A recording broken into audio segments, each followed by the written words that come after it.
façade maritime. La Manche et la mer du Nord qui nous relient au monde anglo-saxon et l'immensité septentrionale. 3 façades maritimes, la Manche et la mer du Nord, ouvertes sur le monde anglo-saxon et sur l'immensité septentrionale. La façade méditerranéenne, foyer des civilisations humaines parmi les plus vieilles et les plus riches de l'histoire. Mais la France, c'est aussi un ensemble de valeurs et de principes. C'est aussi un ensemble de valeurs et de principes, transmis de génération en génération. Transmis de génération en génération comme des mots de passe. Voilà, allez, on vous dit tout dans un instant. Pourquoi, justement, ce que beaucoup appellent le plagiat? Bonjour Anne-Claire Ruel. Bonjour. Vous êtes fondatrice du board, enseignante en communication politique à Paris 13. Gilles William Gonladen, bonjour Gilles. Avocat, écrivain, éditorialiste, Laurent Bazin, bonjour. Journaliste, éditorialiste à TV5 Monde et Michel Taube, bonjour. Fondateur de l'Opinion Internationale. Allez, vous en voulez un corps? Regardez. Et puis c'est une voix extraordinaire, singulière, qui parle à tous les peuples de l'univers. Et finalement, c'est une voix singulière adressée à tous les peuples de l'univers. Alors voilà, pourquoi je vais m'adresser à Laurent Bazin. Pourquoi ce texte que l'on retrouve à la fois dans la bouche de François Fillon et dans celle de Marine Le Pen? Eh bien, le plus probable, c'est RTL qui donnait l'explication ce matin, c'est qu'il y a des gens qui font la navette entre le camp Fillon et le camp Le Pen, la navette entre la droite et l'extrême droite. Et en l'occurrence, c'est probablement Paul-Marie Couteau, qui est quelqu'un qu'on a connu comme souverainiste à une autre époque, qui a monté un petit parti qui est assez proche du Front National, qui a été soutien de François Fillon. C'est lui qui avait créé une partie du discours de François Fillon, très probablement, d'après ce que nous disait RTL ce matin. Il y a donc 20 jours, vous voyez comme le temps passe vite. Il y a 20 jours, enfin 15 jours pour prononcer le discours, et visiblement, en tout cas, il ne dément pas avoir fourni des notes à Marine Le Pen sur ce même thème qui ont servi à construire le discours de Marine Le Pen hier. Voilà, mais ce qui est intéressant, c'est qu'il y a des gens qui font la navette, c'est-à-dire qu'il y a effectivement un socle, il y a comme deux, vous savez, en mathématiques, on apprenait quand on était petit les ensembles qui se croisent. Bon, ben, les ensembles se croisent à un endroit. Alors, ils se croisent en Paul-Marie Couteau, mais ils se croisent aussi dans un certain nombre d'électeurs, 30% d'électeurs de François Fillon. Et c'est pas surprenant d'entendre des mots communs dans la bouche des deux. Alors, ça ne veut pas dire que les deux sont les mêmes, ça veut dire qu'il y a des ensembles qui se croisent. Il y a les mots, mais vous venez de le dire, il y a autre chose, on en parle, mais on va écouter Louis Alliot. C'était ce matin, c'était sur LCI. L'explication, la sienne. Ça s'appelle un clin d'œil. Quand on partage un clin d'œil ou un plagiat? Non, quand on partage la même vision de la nation, voilà. Je pense qu'avec une partie de la droite, on a exactement la même vision de l'identité de la nation et de l'indépendance nationale. Donc c'est un clin d'œil à ses électeurs, plutôt? Ah bah oui, évidemment, pas à lui directement. Mais à mon avis, c'est pas l'auteur d'ailleurs de cette citation, bon? M. Fillon non plus. Hein. C'est un clin d'œil. Alors, c'est plus qu'un clin d'œil, là. C'est des battements de paupières, je pense. Ce qui est intéressant, en fait, c'est que pour nous, ça nous simplifie un peu la vie. Hein. C'est-à-dire qu'on est là pour décrypter les stratégies de communication. Au moins, avec du copier-coller, on est à peu près sûr de voir que Marine Le Pen essaie effectivement de séduire l'électorat filloniste, sachant qu'elle n'a à peu près que 5% d'électorat de Mélenchon qui pourrait éventuellement voter pour elle. Entre donc, les 5 choses... et 13 quand même. Voilà, Hein, 5 et 13, mais les et choses sont assez on saura claires. aujourd'hui combien des partisans de Mélenchon envisagent de voter Le Pen. Effectivement. Oui, parce qu'on aura les résultats dans la journée de la fameuse plateforme. Au-delà de ça et au-delà des mots et du clin d'œil qui fait rire tout le monde depuis hier soir, notamment sur les réseaux sociaux, ce que disait Laurent était intéressant, c'est-à-dire qu'il y a des croisements d'ensemble. Oui, et Louis Alliot le dit. On parle, avec des mots d'ailleurs, tout le monde pourrait se les approprier, en tout cas sur ce volet-là du discours de Marine Le Pen. Ça, c'est intéressant. Oui, c'est pour eux. Mais ça, on sait que les électorats sont pour eux. Mais d'ailleurs, c'est pour eux un peu partout. C'est-à-dire, Marine Le Pen, elle a passé la première semaine à courir après les électeurs de Jean-Luc Mélenchon. Parce qu'elle pense que l'électorat ouvrier, populaire de Jean-Luc Mélenchon est susceptible de la rejoindre sur des thèmes sur lesquels il se retrouve. On l'a déjà dit ici, il y a des propositions qui sont communes. Alors, ça les agace l'un et l'autre. Enfin, ça agace plutôt Jean-Luc Mélenchon que Marine Le Pen aujourd'hui. Mais c'est un fait. De la même manière, il y a évidemment des valeurs communes. D'ailleurs, c'est ce que dit Louis Alliot ce matin. Et qu'elle utilise pour ramener à elle maintenant les électeurs de François Fillon. Voilà, ça ne veut pas dire que les électeurs de François Fillon sont l'extrême droite. On n'est pas obligé non plus d'employer les mêmes mots. Moi, je veux bien la théorie du clin d'œil, mais on n'est pas obligé. Moi, je trouve que c'est la fout mal. C'est tout. Hein.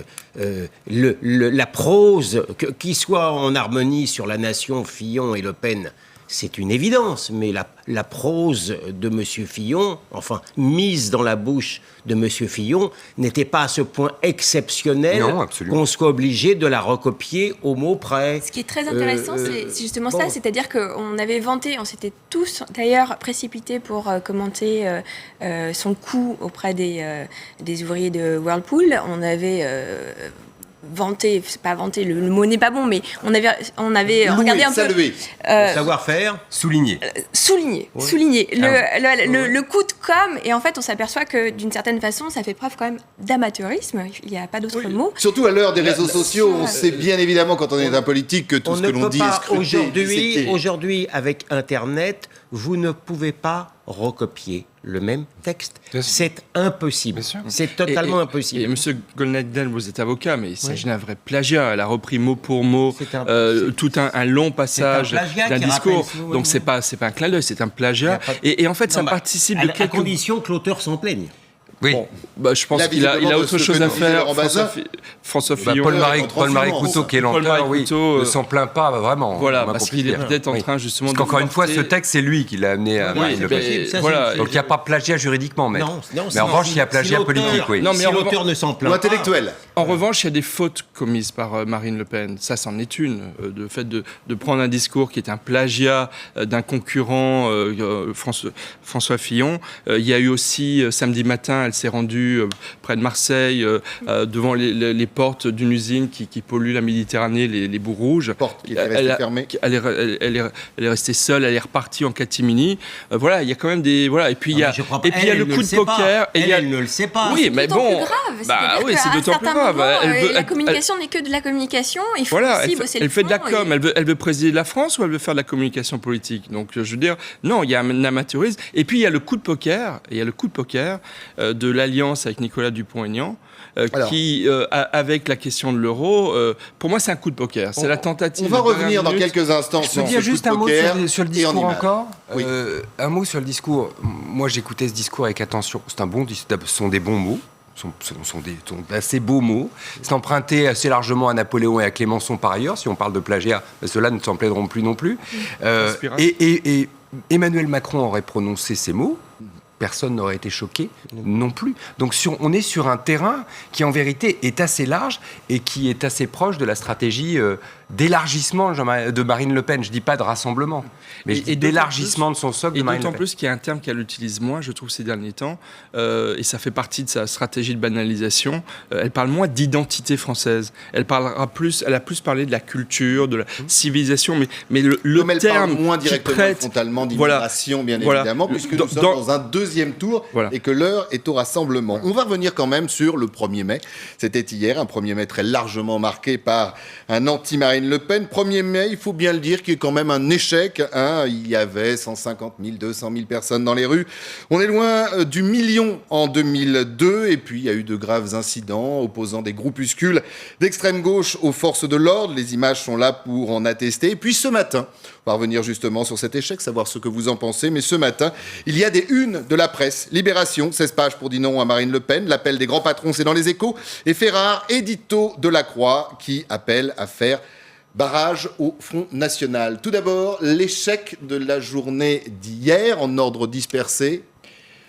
C'est un échec parce qu'ils n'ont pas été capables de s'entendre sur une ligne claire. En fait, ils sont victimes de l'effet Mélenchon du soir du premier tour, qui n'a pas une position claire pour appeler à voter Macron pour faire barrage au Front National. J'ai suivi de près les préparatifs de ce 1er mai entre la CFDT, l'UNSA d'un côté, la CGT et les autres FO de l'autre. Ils n'ont pas été capables de s'entendre entre les deux tours sur un mot d'ordre commun pour faire barrage au Front National. C'est ça la réalité. Et ça a déçu tous les militants habitués à descendre dans les rues le 1er mai. Donc résultat, ils ont eu beaucoup moins de monde. Non seulement ils ont moins de monde qu'en 2002, évidemment, on est très très loin du million et plus de Français qui étaient descendus dans la rue pour faire barrage au Front National, mais ils ont même eu moins de monde que l'année dernière. Le 1er mai de l'année dernière. Ça veut dire que c'est moins grave, le Front National, qu'ils ont échoué. Question avec un gros point d'interrogation. Ça veut dire que c'est devenu banal. Ça veut dire qu'on a habitué les esprits à l'idée que le Front National serait au second tour de cette présidentielle, et même en tête de cette présidentielle d'ailleurs. C'est ce qu'on avait beaucoup dit, et pour être honnête, c'est ce que je pensais moi. C'est-à-dire que moi, je ne pensais pas que Marine Le Pen serait derrière le candidat, que ce soit François Fillon ou Emmanuel Macron, qui arriverait en tête. Donc oui, il y a de cette manière-là une banalisation. Vous disiez, c'est de la faute à Mélenchon, comme Gavroche disait, c'est la faute à Voltaire. C'est pas uniquement la faute de Mélenchon qui a une responsabilité en ce moment là-dessus, c'est qu'il continue dans l'entre-deux tours à alimenter la chaudière anti-Macron en demandant à M. Macron de renoncer à une partie de son programme, comme si le sujet, ça n'était pas pour la gauche, la présence de Marine Le Pen au deuxième tour. Ça aussi, ça participe à la banalisation. Mais les syndicats ont le même problème que Mélenchon. Ils sont en vérité sur la même base électorale que Mélenchon, et donc ils ont le problème qui est face à eux, c'est que leur électorat ne veut pas non plus d'Emmanuel Macron. Vous voyez ce que je veux dire? C'est ça la difficulté des syndicats. Oui, donc ils surfent là-dessus. Il y a un double effet. Il y a un effet structurel et conjoncturel. Conjoncturel, effectivement, pour l'appel au vote de Mélenchon qui se fait attendre, les syndicats qui se divisent. Et puis structurel, parce qu'on voit très bien qu'il y a depuis des années et des années une crise du militantisme et une crise de la représentativité qui fait que, de fait, les syndicats arrivent beaucoup moins à mobiliser après sur le terrain. Et c'est Si je peux dire un mot. Oui, bien évidemment. Non, mais je rejoins l'analyse effectivement structurelle. Sur le plan conjoncturel, c'est un échec. C'est parce que la détestation du social-libéralisme à l'extrême gauche est au moins équivalente à la détestation du nationalisme de Marine Le Pen. Tout le reste, c'est de la littérature. Oui. Il déteste autant Macron, sinon davantage. Est-ce que les unes de presse de ce matin, on en a parlé, je dis quand même un mot, parce qu'on aurait dû en parler. Le policier brûlé grièvement dans un état critique, hier soir par l'extrême gauche aurait dû, ce me semble, attirer l'attention de la presse autant que l'affaire Théo. Or, on voit que malgré tout, on passe ça. Alors je ne sais pas pourquoi, peut-être qu'il y a des arrière-pensées électorales, mais je trouve que c'est un vrai petit scandale moral. Alors le ministre de l'Intérieur s'est exprimé, mais c'est vrai que les candidats sont restés, et Emmanuel Macron et Marine Le Pen, assez... alors ça, c'est pas vrai. Non, c'est pas vrai. Ils ont tous les deux rendu hommage... Parle de la presse, moi. Oui. Non, mais les deux candidats ont rendu hommage aux policiers blessés, très grièvement blessés. Emmanuel Macron, il a fait applaudir les CRS. Écoutez, on ne peut pas soutenir vraiment ce matin que la presse a couvert l'événement comme elle a couvert l'affaire Théo, c'est tout. Alors que c'est encore plus grave, il me semble, d'être brûlé grièvement comme ça au visage. Il y a quelque chose qui me dépasse. Laissons la presse faire son travail. Non, il n'y a pas la presse. Non, moi j'attends par exemple d'une radio de service public comme France Inter que dans ses titres on rappelle ça. Moi je ne laisse pas le service public ne pas faire son travail. Mais ils en ont parlé aussi. Et alors cette presse qui ce matin encore une fois fait ses unes avec un front anti-Marine Le Pen, Libération, 16 pages. Les Échos, appellent des grands patrons, et puis La Croix. On le prend dans l'ordre, prenons Libération, puisque c'est la première que vous mettez sur la table. Si on peut rester sur la une de Libération, c'est parce que c'est assez frappant. Cette une de Libération, elle en rappelle une autre. Bien évidemment, c'est le nom du 23 avril 2002, avec à l'époque le visage de Jean-Marie Le Pen. C'était le 23, la une de Libération, mais bien sûr, l'élection, c'était le 21. D'abord, une semaine de retard. Très intéressant. Et le titre de Libération, ça n'est pas non, c'est pourquoi c'est encore non.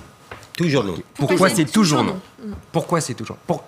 Aujourd'hui, 15 ans après, il faut expliquer aux gens qui vous lisent pourquoi c'est toujours non. C'est intéressant, quand même. Ça ne va plus de soi. Et ça, c'est assez frappant dans le glissement qu'on a. Exactement. C'est pour ça que je me suis permis d'écrire un livre qui s'appelle « Pourquoi, malgré tout, il ne faut pas voter Le Pen ». Parce qu'effectivement, on en est venu au point qu'il faille expliquer les raisons profondes pour lesquelles il ne faut pas voter. Il faut expliquer à la gauche qui est Libération pourquoi il faut voter contre Marine Le Pen. Parce que pour des tas de Français, aujourd'hui, compte tenu de ce qui s'est passé ces 5 dernières années, en matière de terrorisme islamiste, en matière d'immigration irrésistible, c'est moins évident. Et malgré tout, Libération est dans son rôle. Si Libération, le journal quand même de l'extrême gauche, ne titre pas ça, alors ce serait Et très les Échos sont dans leur rôle alors, avec cet appel des grands patrons? Écoutez, moi, La Croix, qui dans un édito appelle clairement à voter contre Marine Le Pen. Il y a des cadres supérieurs d'une entreprise que je vais nommer Veolia, qui me disait ce week-end que personne ne s'exprimerait dans l'entre-deux-tours sur Veolia. Et ce matin, le patron de Veolia fait partie des signataires de l'appel des Échos appelant à faire barrage au Front National. Il y a également 1000 avocats, vous êtes avocat, il y a 1000 avocats qui ont signé un appel pour faire barrage au Front National. Je fais pas partie de ces 1000. Donc, c'est votre liberté, mais les 1000 la liberté du Nini, j'y tiens beaucoup, même si c'est difficile de ne pas être honni pour son Nini. Non, mais est-ce que ça porte? Je crois pas. Ah oui, c'est la question que je me pose. Moi, je ne sais pas. Je ne crois pas. Je crois que, par exemple, l'appel des grands patrons contre Marine Le Pen, elle alimente ce que Marine Le Pen dit d'Emmanuel Macron en négatif, et elle alimente ce que les partisans d'Emmanuel Macron pensent, c'est-à-dire que Marine Le Pen est mauvaise pour l'économie française. C'est d'ailleurs ce que disent les grands patrons ce matin. Ils disent pas faut voter contre Le Pen parce qu'elle est méchante, ils disent faut voter pour Macron contre Le Pen parce que son programme économique est dangereux pour la France. Parce que c'est leur légitimité. Là-dessus, ils sont exactement. Ils jouent sur leur rôle. Mais je ne suis pas sûr que ça influence les électeurs. Enfin, le problème, c'est qu'il y a les deux. C'est-à-dire, on voit bien dans la stratégie Macron. Macron lui-même, assez intelligemment, ne donne pas dans l'antifascisme traditionnel. L'anti-France, hier. Il laisse quand même parler plus tôt. Il laissait parler plus tôt ses seconds couteaux. Et la nécessité électorale du deuxième tour faisant loi, semble-t-il, lui-même a commencé à entonner la chanson antifasciste. Est-ce que ça a des effets ? Je ne suis pas sûr. Je pense que chez les gens, voir justement le grand capital, un peu comme ça s'est passé en Grande-Bretagne, prendre parti pour le candidat soi-disant banquier est peut-être contre-productif. Moi, j'ai vu des choses plus utiles, notamment dans la presse. J'ai vu un appel de petits patrons de PME. Alors, quand je dis petits patrons, pourquoi petits, de chefs d'entreprise, de PME ou de très petites entreprises qui disaient non, ne faisons pas ça parce que ce serait compliqué pour nous derrière. Là, moi, je trouve ça plus intéressant en vérité que l'appel des grands patrons qui, encore une fois, remet tout le monde à sa place en vérité. Ou même que le discours un petit peu convenu de Front républicain, parce que finalement, ça occulte une grande partie du vrai problème, c'est-à-dire comment on parle à la France des périphéries, comment on traite le problème sur les territoires d'un point de vue économique. C'est-à-dire qu'effectivement, on a une grande bannière et c'est bien, et encore une fois, il faut valoriser ces prises de parole et notamment attaquer sur le fond le point de vue économique du programme de Marine Le Pen, c'est salutaire. Mais voilà, c'est ça aussi qu'il va falloir résoudre. Alors, il y avait un autre sujet hier, et on va rejoindre ce que vous disiez, Gilles William Goldnaden. L'autre sujet de la manifestation, des manifestations, c'était le Nini. Ni Macron, ni Le Pen, sur fond de journée, de fête du travail, de rejet du projet de loi travail. Écoutez, on était dans la rue. On doit choisir entre la peste et le choléra. On ne choisira ni l'un ni l'autre. On luttera dans la rue contre les deux. Vous n'irez pas voter? Non. À la fois contre Le Pen, mais contre aussi les projets de Macron, qui sont quand même dangereux pour le monde du travail et pour les retraités aussi. Pourquoi je suis là? Parce que je ne suis pas pour Le Pen et pas pour Macron, tout simplement. Et en France, on sent bien que même si ce n'est pas le Front National, il faudra quand même continuer à être extrêmement vigilant, puisque le programme de Macron est quand même extrêmement libéral. Devant la catastrophe, il faut se mobiliser plus que jamais pour la catastrophe de ce non-choix, se mobiliser plus que jamais. Voilà. La catastrophe de ce non-choix. Avant de vous laisser la parole, on va écouter Emmanuel Macron. Je trahirais les un peu plus de 24% de Françaises et Français qui m'ont fait confiance au premier tour si je leur disais, dans cet entre-deux tours, on abandonne cette mesure, cette réforme, parce qu'un autre candidat me le demande. Ce ne sont pas des combines ou des arrangements que nous demandent nos concitoyens, c'est de la clarté. Donc, je respecte Jean-Luc Mélenchon, je respecte tous ses électeurs. Ils ont à se positionner clairement pour ce deuxième tour, ou Madame Le Pen ou moi-même, mais je n'irai pas les chercher en changeant le programme que je porte. Laurent.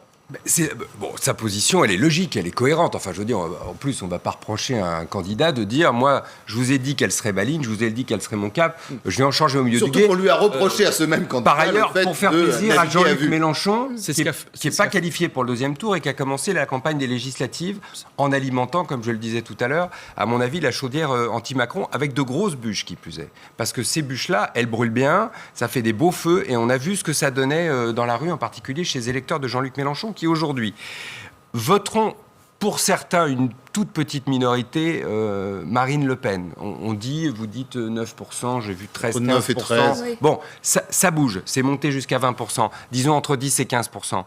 Qui pour une partie, pour les deux autres moitiés qui restent, si vous voulez, vont voter Emmanuel Macron, mais pas Emmanuel Macron, ils vont voter contre Marine Le Pen, et puis pour l'autre partie, vont s'abstenir. Et ça va participer à faire enfler l'abstention. Or, je suis obligé de redire, c'est factuel, hein, moi je dis pas votez ci, votez ça, je dis pas ne vous abstenez, faites ce que vous voulez, franchement, dimanche prochain. Mais simplement, gardons en tête que le ticket pour une présidentielle classique, avec 75 à 80% de participation, c'est 18 millions de voix. Aujourd'hui, Marine Le Pen, si on prend les reports de voix, elle est entre 10 et 11 millions, disons qu'elle puisse monter à 12 millions de voix. Si on prend les reports de voix tels qu'on les observe aujourd'hui, à partir, c'est-à-dire scientifiquement, à partir du vote du premier tour. Bon. Plus l'abstention monte, moins le ticket est cher pour l'Élysée. De 18 millions, il peut passer à 14 millions, ça s'est déjà vu. Mais ça, c'est 70% de participation. Si l'abstention est massive dimanche prochain, c'est-à-dire si elle descend sous les 70% par exemple, c'est exponentiel. Et alors, elle peut gagner. Comme elle est moins pénalisée par l'abstention que ne l'est Emmanuel Macron, elle peut l'emporter. J'ai pas dit qu'elle allait l'emporter. Je dis pas attention, Marine Le Pen va gagner, il faut aller voter. Mathématiquement, je dis simplement, gardez en tête, ne soyez pas surpris, juste gardez en tête ce fait-là qui est juste factuel. Bon, d'accord, dit William Galnadel. C'est tout. Vous voyez, j'ai pas. Non mais que tu dises ça. C'est factuel. Ce calcul factuel ne me choque pas. Merci. Mais de la part d'un nini de droite qui t'écoute, ce qui me choque, c'est la réaction médiatique par rapport à M. Mélenchon. M. Mélenchon, au premier tour, était encensé. Ses qualités tribun, on ne le mettait pas en cause moralement, en dépit de son alliance communiste, de ses sympathies castristes et chavézistes.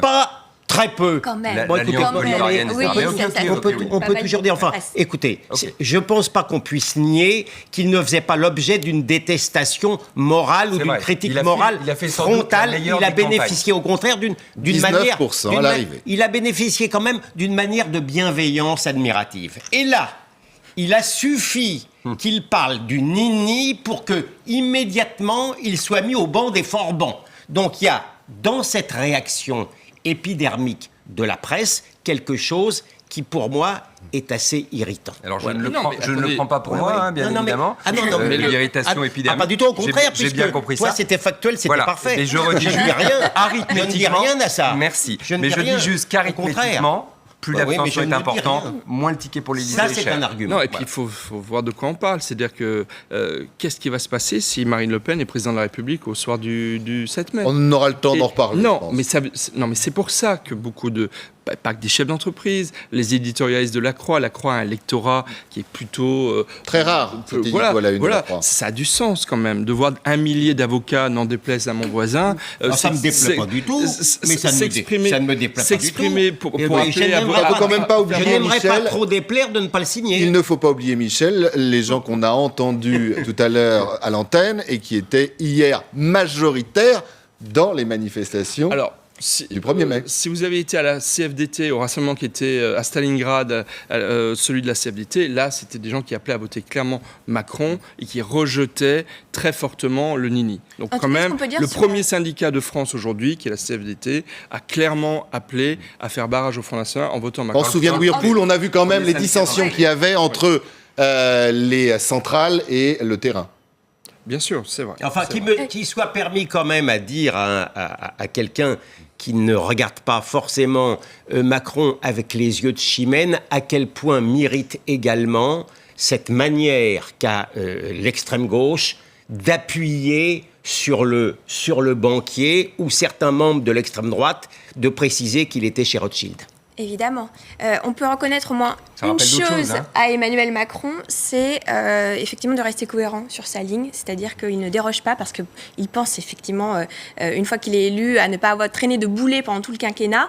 Et pour les législatives. Et pour les législatives, évidemment. Et là où certains, on a déjà vu par le passé, ont fait des sortes de compromis justement sur... Circonvolution. Circonvolution, il fait le pari, il avance... non masqué, il fait le pari de celle qui a fait la circonvolution et qui a justement changé de programme en plein milieu de la campagne, c'est Marine Le Pen, effectivement. Qui justement, avec ce dont je parlais avant, son coup de poker Dupont-Aignan, à mon avis, risque de lui faire perdre beaucoup. Parce que justement, elle a fait une concession sur le point essentiel de son programme et ça peut apparaître comme... Merci beaucoup, Michel Taube. Et on fait de la politique, ils font de la politique, je le rappelle. Donc hier, il y avait meeting de campagne. Certainement pas les derniers coups, mais en tout cas les derniers meetings entre les deux candidats. Et pourtant, les échanges ont été violents, très violents. Et il y avait un nouvel acteur hier, enfin un nouvel acteur, un nouveau couple peut-être, un futur Premier ministre, si seulement Marine Le Pen est élue. Mais lui, je pense qu'il y croit. Regardez et surtout écoutez.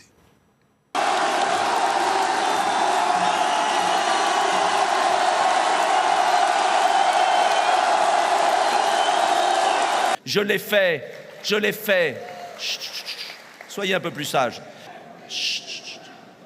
J'ai fait ce choix en conscience. Je suis aussi ému et conscient de la grande responsabilité qu'elle a décidé de me confier une fois élue. Élire Emmanuel Macron, ce François Hollande, junior, immature et agité. En vérité, ma chère Marine, ils sont jaloux. Ils sont jaloux. Je n'aurais jamais pu me regarder dans le miroir de l'histoire de France s'il avait manqué une seule voix pour gagner dimanche. J'ai donc choisi la France, j'ai choisi Marine.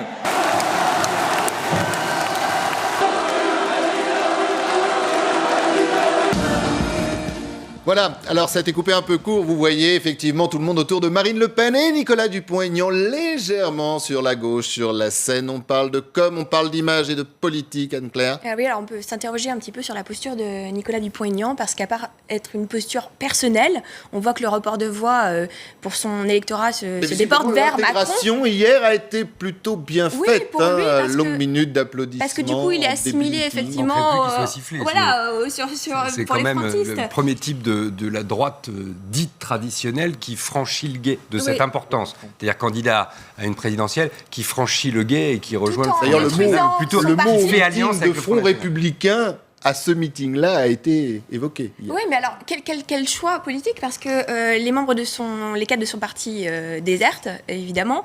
L'électorat, d'après les premières estimations, est en train de se déporter sur Emmanuel Macron. Les manifestations continuent chaque jour ailleurs dans sa ville. Et la réputation de cet homme, je pense, va prendre un certain temps avant d'être moi, en termes de communication, trop étonnant, c'est que pendant tout son discours, il n'a pas cité une seule fois le nom de Marine. C'était Marine. Il n'arrivait pas à dire Marine Le Pen. Le nom de famille. Elle-même a des maladies. Il y avait peut-être un petit côté proximité, mais en plus, sincèrement, le nom de Le Pen a disparu de l'affiche électorale. Oui, mais enfin, il faut rappeler qu'elle s'appelle Le Pen quand même, et je pense que Parce que tout le monde le sait. Oui, mais ça montre bien qu'il fait de la com, il veut faire croire que Marine n'est pas Le Pen, et or elle est Le Pen. Et le deuxième point, c'est qu'effectivement, son retour dans sa commune de hier va être très chaud.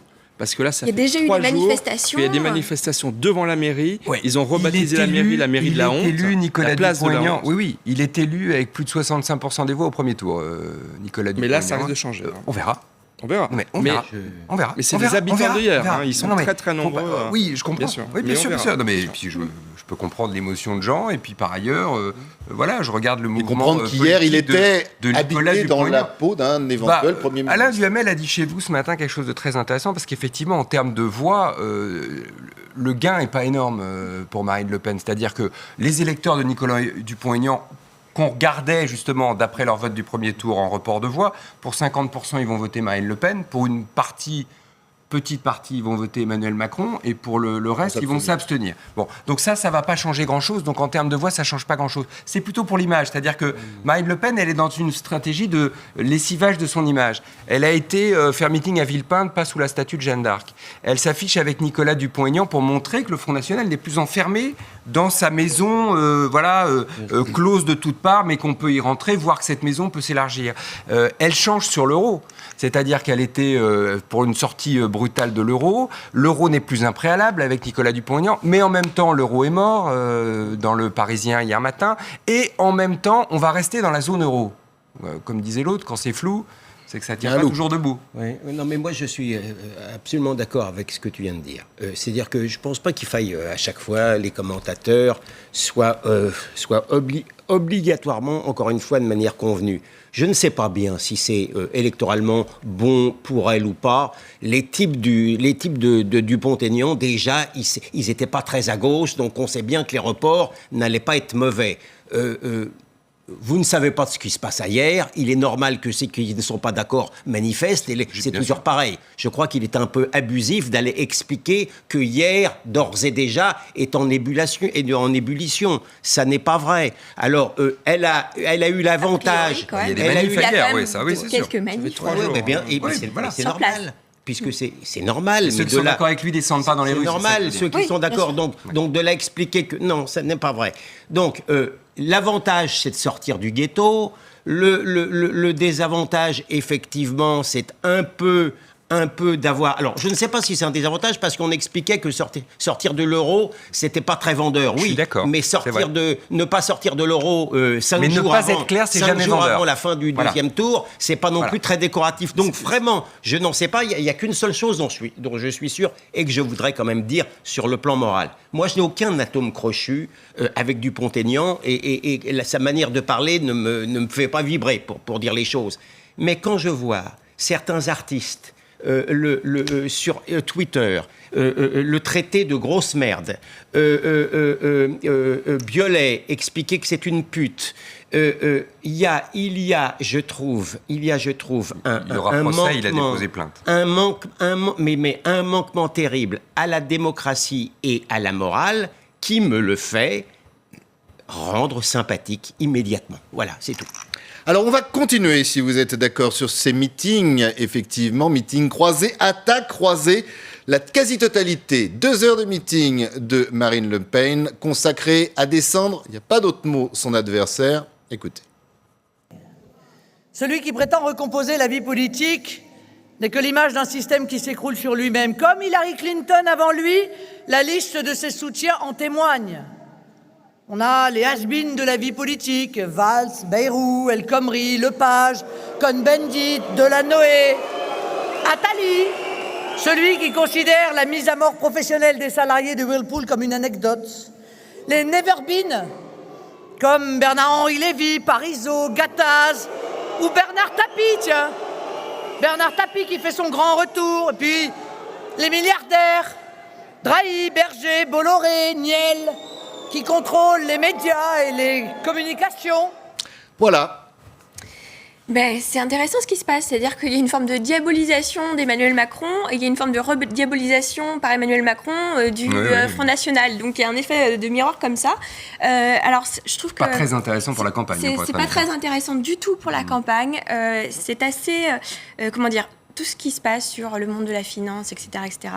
Il y a des relents quand même qui viennent de la France un peu d'antan, qui sont assez détestables aussi, il faut dire ce qui est, sur cet aspect-là. Et puis de l'autre côté, Emmanuel Macron, évidemment, qui montre le danger du Front National de la même façon, en brandissant la carte du C'est intéressant ce que vous dites. Illustration, on en revient, et bien évidemment, vous allez débattre sur ce que vous venez de dire, sur cette opposition. L'idée est de faire peur. Alors à qui ? À son adversaire ou aux électeurs ? On écoute et vous choisissez. Vous avez choisi la France. Et pour reprendre le mot du général de Gaulle dans un message diffusé le 2 juillet 1940, vous avez fait un de ces choix qui font passer la France avant la cause de l'orgueil, de la terreur ou des intérêts. Tout de suite, Emmanuel Macron, la réponse. Le sens de notre combat ce sera de retrouver le sel de notre esprit de résistance. Parce que vous le savez comme moi, ils sont là. Ce sont eux, nos vrais ennemis. Puissants, organisés, habiles, déterminés. Vous les croisez dans les rues, dans les campagnes, ou sur la toile, bien souvent masqués, aussi haineux que lâches.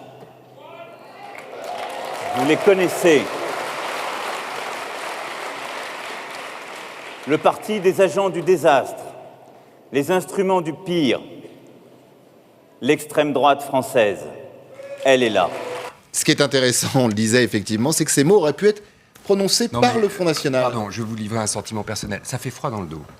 Voilà. Ça fait froid dans le dos. C'est-à-dire que moi, ces mots-là, pour moi, quand il dit « ils sont là », moi j'entends « ils sont partout ». Ils sont partout. Oui, bien sûr. Et donc, on n'emprunte pas pour combattre un ennemi dont on a décidé qu'il était votre ennemi, le langage de l'ennemi. Voilà. Pardon, ces propos pourraient être tenus. C'est pour ça que c'est un effet de miroir qui est assez Oui, mais il y a une désastreux. raison à ça. C'est que il considère, et beaucoup de gens qui se sont exprimés contre Marine Le Pen, que Marine Le Pen, elle est hors du système de la République, qu'elle met en danger la République. Mais Marine Le Pen, elle est qualifiée à la présidentielle. Mais elle est dans la République. C'est toujours c'est un débat qu'on a eu en 2002. Et puis à quel moment ça passe à 7 600 000 électeurs. Combien de futurs dictateurs sont arrivés démocratiquement au pouvoir? Donc simplement, on a, pour ceux qui ont fait des études supérieures, on a tous appris mais il y en a qui même sans faire d'études supérieures. Que le Front National était un parti qui remettait en question la République. Je vous assure qu'il y en a. Je peux finir? Je termine en disant que, effectivement, c'est études supérieures qui m'a fait un peu bondir. Ah, bah attendez, moi j'ai du respect pour tous ceux qui font études ou pas d'études. C'est pas le problème. D'accord. Mais apprendre l'histoire, effectivement, n'est pas l'apanage des études supérieures.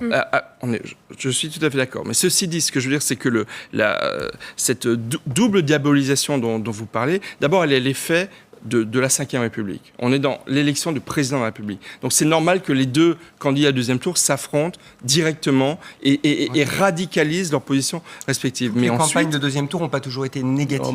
Mais oui, mais c'est parce qu'en face de nous, on a Marine Le Pen. La bienveillance d'une certaine façon. C'est parce qu'on a une Le Pen en face de nous. C'est pour ça. Mais en face de nous. Oui, parce qu'il y a Marine Le Pen au second tour. Exactement. Gilles William Ben Laden. Moi, de vous à moi, je n'attends pas à J-5 du deuxième tour que les candidats en lice fassent dans la nuance. Hein. Oui, on sait quand même ce qu'est une élection au suffrage univel. Donc, à ce stade-là, ça me choque moins.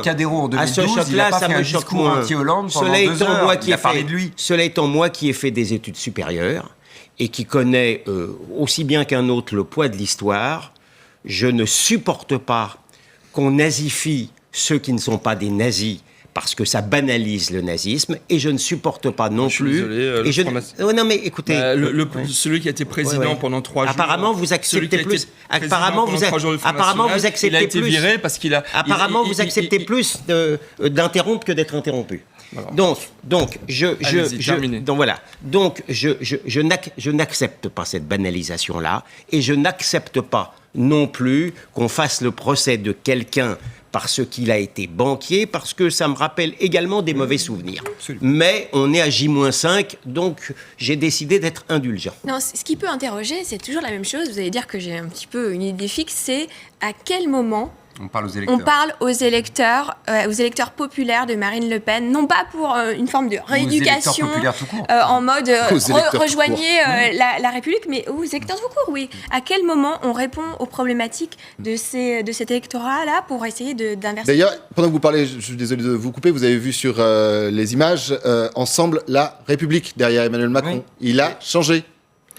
Oui, parce qu'il considère que c'est la République qui est en cause dans ce deuxième tour. Non, parce qu'il n'a pas le choix, d'une certaine manière.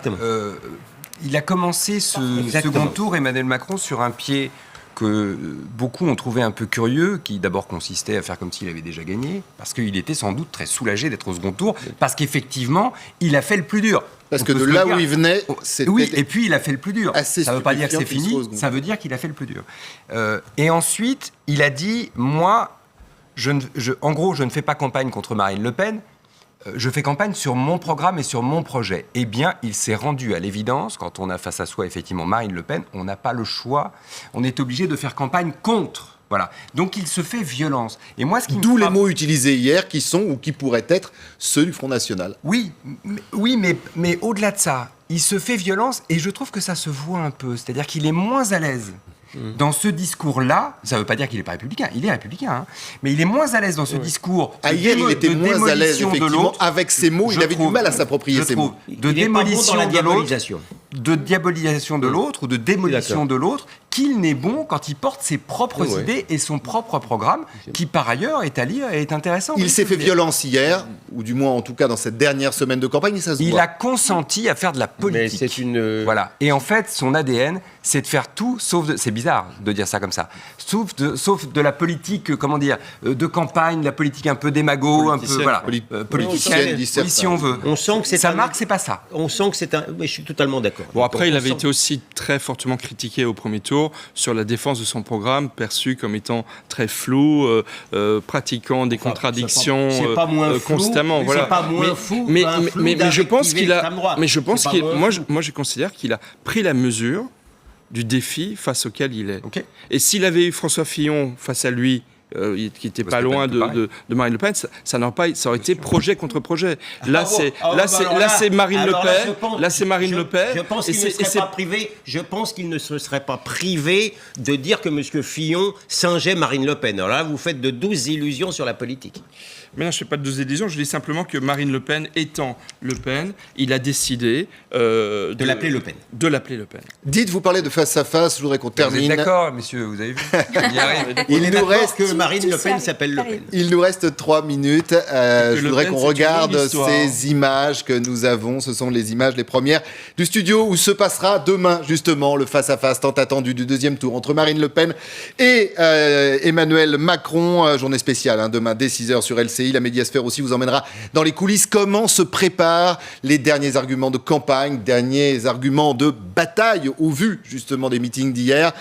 C'est le moment, allez rapidement, il nous reste 2 minutes, à votre avis décisif de cette campagne ou c'est encore un désir médiatique ? Non, c'est un moment important. On verra si les Français le regardent. Je pense que oui. Je pense que oui. Alors pas comme on regardait les grands débats télévisés. On passera d'ailleurs dans la Médiasphère quasi l'ensemble des grands débats qui ont marqué. Il n'y aura sans doute pas 23 millions de personnes. J'ai vu ce chiffre passer hier devant le poste, comme dans les grands débats de la 5e. Enfin, il peut y avoir effectivement beaucoup de monde parce que c'est un moment important et parce qu'on les a vus chacun dans leur couloir s'invectiver l'un l'autre. On a envie de les voir se Alors justement, est-ce que le ton, la question, est-ce que le ton d'hier face à face et à distance dans les meetings, on va le retrouver demain au cours du débat ou non ? Moi, je pense que demain, ça va être un débat qui risque d'être assez violent, assez direct. Oui. Je pense que moi, je subodore une stratégie très frontale de la part d'Emmanuel Macron pour justement continuer à le diaboliser. Et je crains que, effectivement, ce soit quelque part un peu l'heure de vérité de cette campagne que tout le monde attendait et qui, encore une fois, n'est que le résultat du système électoral qui veut que tout soit hyper personnalisé à travers le choix du président de la République. Je vous rejoins, je pense que ça va être extrêmement violent. Ils vont continuer dans leurs séquences respectives pour pas casser le rythme juste avant l'élection. C'est un moment particulier, ces débats. C'est entre un rituel, entre sacré et profane, puisqu'on est en phase d'accéder au pouvoir et donc d'être d'une certaine façon sacralisé. C'est encore le moment où on peut lancer des coups et faire la différence. Donc on parle toujours de points culminants à chaque débat, mais pour le coup, celui-ci, je pense qu'il va être assez déterminant. Gilles ? Moi, je pense que c'est important, mais c'est pas décisif. Je pense que les deux sont bons, donc sauf catastrophe, je vois pas comment l'un peut vraiment, franchement, l'emporter sur l'autre. Je pense que la challenger sera forcément plus agressive que le favori, mais je pense que l'élection est faite. Vous pensez que l'élection est faite et que ce débat sera si agressive que ça. Je pense qu'elle n'a pas intérêt à être agressive. Je pense qu'elle a intérêt à le confronter. Et lui, il a un risque qu'on voit depuis quelques semaines poindre, c'est de s'agacer. Emmanuel Macron, il s'agace un tout petit peu trop facilement. Il faut qu'il ne s'agace pas. On l'a vu, mais c'était pas mauvais. Vous vous souvenez, après la séquence Whirlpool, il y a eu la séquence Whirlpool, le meeting le soir, et effectivement, il était remonté sur scène et remonté tout court. Oui, vous pensez que c'est le risque ? Il faut qu'il ne s'agace pas. Il faut qu'il réussisse à mettre le costard présidentiel. On a beaucoup parlé de costume pendant cette campagne, lui aussi. Il faut qu'il ait le costard et il faut qu'il prenne un peu de hauteur. Ça va pas être facile parce que là non plus, c'est pas sa nature. Il aime répondre au coup. Merci beaucoup Laurent, merci beaucoup à tous les quatre. Merci à vous de nous regarder. Édition spéciale donc sur ce débat demain dès 6h. Et si vous voulez revoir l'ensemble des débats qui ont marqué notre vie politique, notre histoire politique, c'est demain 9h dans la Médiasphère. Excellente journée.